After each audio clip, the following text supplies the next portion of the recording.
Hoje eu quero trazer uma reflexão sobre o sexto arcano do tarô.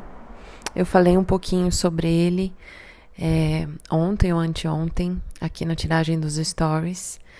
E ontem também trouxe uma frase, né? Pedi para vocês escolherem qual dos arcanos do tarô tinha uma relação com aquela frase que falava sobre escolhas.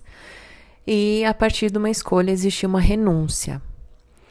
O arcano dos enamorados, no tarô de Marsella, que é o mais clássico, ele tem uma representação aqui, vocês podem ver, tem um jovem rapaz que está ali dividido, aparentemente, entre duas mulheres. Uma mulher aqui com uma presença mais séria, mais opulente, né? Parece também ser uma mulher mais velha, pode ser visto muitas vezes como uma mãe, né? A mãe do rapaz, talvez, e ali do lado direito, uma mulher mais jovem que coloca a mão ali perto do coração do rapaz, né?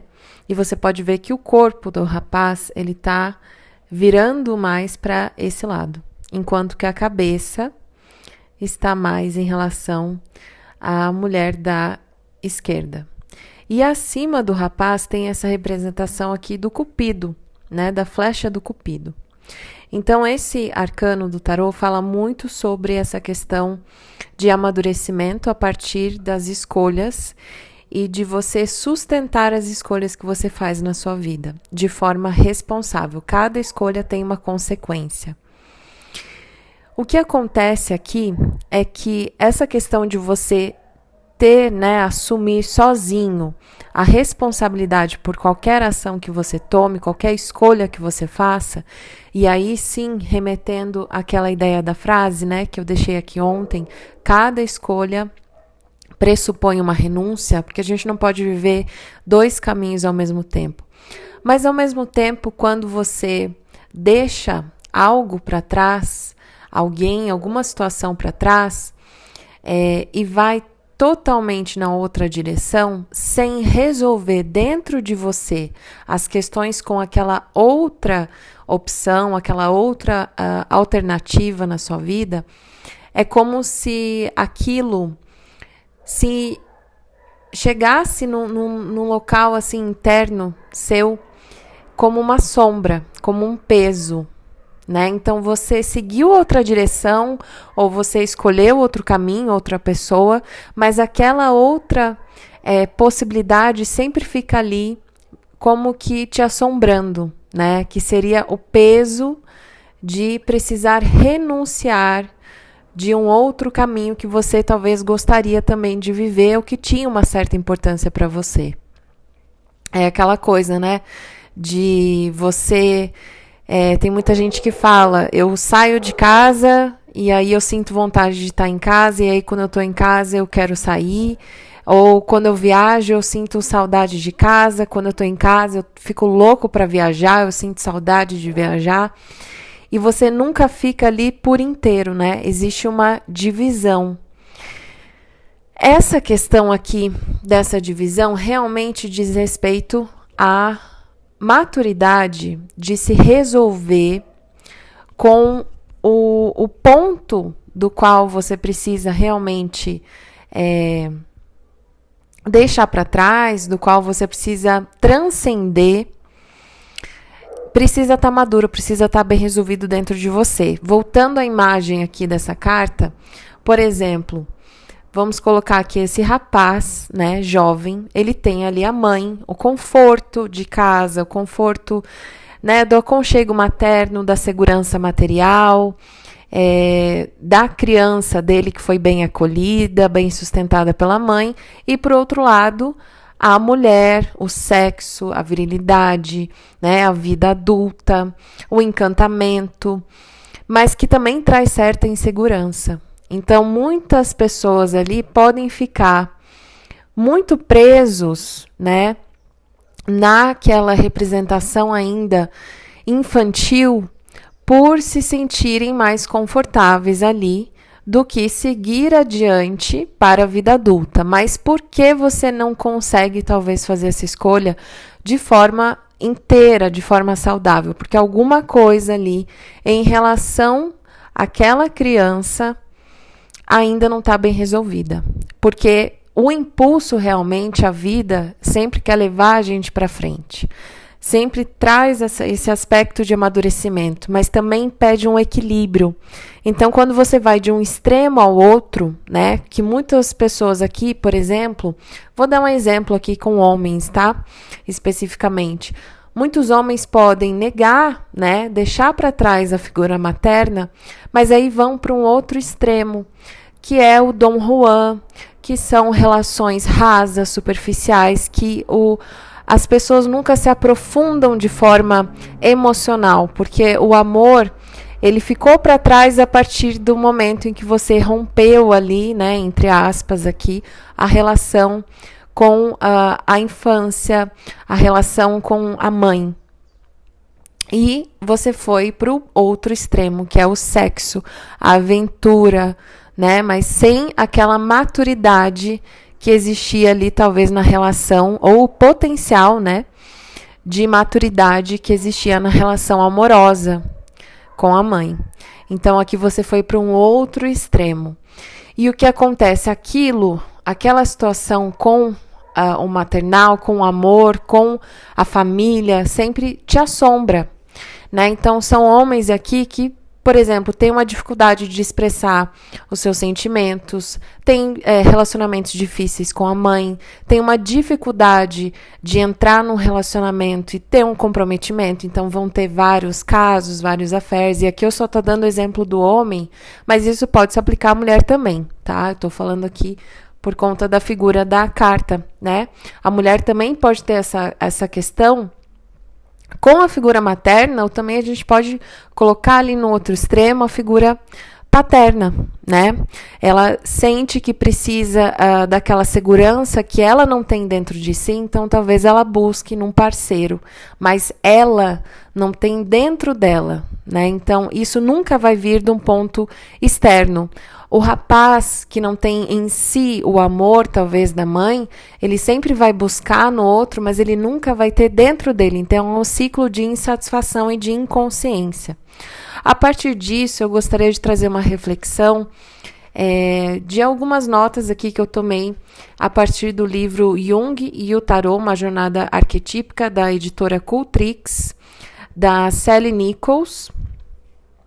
Eu vou ler aqui alguns trechos que dizem assim, que fala também aqui sobre a intervenção divina, né, do deus Eros, do destino, aqui representado pelo Cupido, acima da nossa cabeça. E ele fala assim: talvez o livre-arbítrio seja uma ilusão. O nosso poder de escolha na realidade é muito reduzido. Em ocasiões de estresse emocional, o destino parece decidir sobre nossos assuntos. Faz-nos pensar se vale a pena o enamorado dar-se ao trabalho de tentar fazer uma escolha. Por outro lado, podemos sentir que, precisamente por ser o seu poder muito limitado, o homem é duplamente obrigado a fazer uso dele com tanta consciência quanto possível. Em cada encruzilhada, chegar à parte mais profunda de si mesmo para encontrar a sua decisão. O ponto significativo é que, seja qual for a decisão e aonde quer que vá, terá de fazer companhia a si próprio. Interessa menos, portanto, o caminho manifesto que ele escolhe do que o lugar em si mesmo que faz a escolha. A fim de ser senhor de si mesmo, o enamorado precisa libertar-se da atração regressiva do ventre que procura encerrá-lo, seja ele qual for.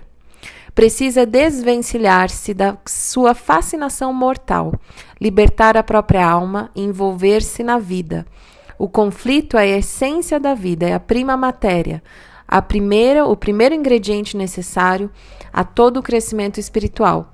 A vida não pode ser vivida no abstrato, apenas enfrentando cada conflito individual e sofrendo até a sua resolução ou transcendência, chegamos ao mais profundo do nosso eu. Essa carta, ela fala muito sobre a individualização. né? Por isso que fala ali, traz a figura materna, porque traz a questão de cortar o cordão umbilical, né? De se tornar, de sair ali debaixo das asas, né? Da família como um todo e se tornar um indivíduo na vida, amadurecido emocionalmente, responsável pelas próprias escolhas e principalmente consciente, né, das suas escolhas. E aqui fala muito de ser senhor de si mesmo, né? E que é muito mais importante você estar bem consciente de si mesmo do que qualquer que seja a escolha que você vai fazer, porque na vida nós temos várias escolhas: morar na cidade A ou B, fazer qual curso no vestibular, namorar qual pessoa, vestir qual roupa, fazer exercício ou não, comer isso ou não. Então, todos os dias, diariamente, nós somos ali, nos deparamos, né, com o livre-arbítrio, com questões de decisões. E aqui fala, né, que o livre-arbítrio, na verdade, ele pode ser muito pequeno, né, pode ser até uma ilusão, porque tem as questões inconscientes, né, que se a gente deixar, elas dominam as nossas decisões. E a gente tem, na verdade, uma ilusão de estar escolhendo a partir de um ponto de consciência, quando, na verdade, a gente está deixando coisas ali na sombra, no obscuro, serem os motores, né? Na verdade, os condutores das nossas decisões. Então, aqui, essa carta fala muito sobre amadurecimento, sobre você se ver como um indivíduo pronto para fazer as próprias escolhas e realmente sustentar, não para os outros, mas para si mesmo, as escolhas que faz. É ter aquela consciência do próprio poder, da própria capacidade de lidar com as consequências, sejam elas quais forem. E a partir dessa visão é muito importante, voltando ao que eu falei, que a gente tenha muito claro dentro da gente essa questão de precisar estar em equilíbrio, apaziguar dentro da gente as questões que ficam no passado, né? É claro que sempre vai ter ali uma ressonância interna, a gente sempre leva as experiências passadas dentro da gente, né? Faz parte da nossa evolução, do nosso aprendizado, mas não de uma forma inconsciente e distorcida, não uma bola de neve que vai, né, ficando maior e maior até ser paralisante e a gente não se reconhecer mais. Então, essa carta fala muito sobre a individualização, sobre você se reconhecer, você entender o que você quer, o que te faz feliz, o que faz seu coração vibrar, qual é realmente o seu poder como indivíduo dentro da sua vida, né? Entender que você foi posto aqui no mundo, cresceu dentro de uma família, dentro de uma sociedade, dentro de regras, mas você tem o poder de tomar as suas próprias decisões. E se você sente algum puxão em relação a algo que ficou para trás, a algo que te traz insegurança, algo que ainda te deixa ali em cima do muro, muito hesitante, aí fala do poder, tanto do divino, né, do destino sobre a nossa vida, impulsionando a nossa ação, mas também fala da necessidade de se conhecer, de voltar, de repente, olhar para aquela situação que ficou lá para trás e entender o que aquilo tem para você carregar de uma forma leve, para te fortalecer e não, a partir da negação, você acabar sucumbindo, né? Tem aquela frase famosa de Jung, que agora me deu um branco, mas eu vou deixar aí, né? O que a gente nega nos submete, alguma coisa assim. Bom, então fica esse exercício aqui, essa reflexão, na verdade. Eu deixei um exercício lá no feed para quem quiser fazer. Um ótimo domingo para vocês.